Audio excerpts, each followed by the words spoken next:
You've worked so hard on finding the perfect dress, gosh, the accessories, your shoes, your veil.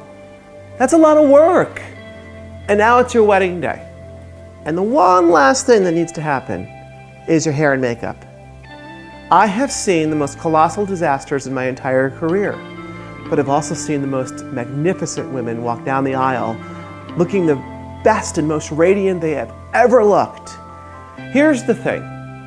You have to take time to go through the process to finding an expert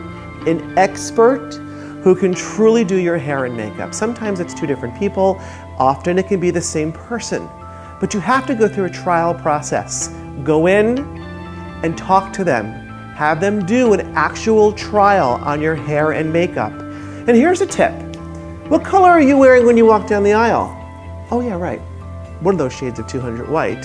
You're wearing white. When you go in for your trial, don't wear your regular clothes. Wear a white t-shirt. Wear a white collar shirt, because you won't be able to tell how you look in whatever else that it is that you're wearing. So think about that. Now, something really important. What's important to me is I don't want to see a bride show up looking like, I'm sorry, who is this person? Too much makeup, too over-the-top hair. You need to be the best version of you on your wedding day, not show up as somebody else. I mean, you don't want your significant other to go, who's that walking down the aisle towards me? I want you to look amazing. So think of the color tones, think of your hair, think of the finish you want on your eyes and your color on your lips. Please show up being you. Be the best that you can be on that day.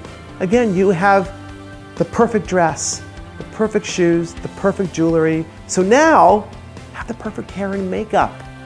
If you don't like the person that did your trial, find someone else. So when you find the right person, make sure they're there the day of your wedding to do your hair and makeup and to touch you up and to stay as long as you can afford them to stay, so you look great in all of your photos.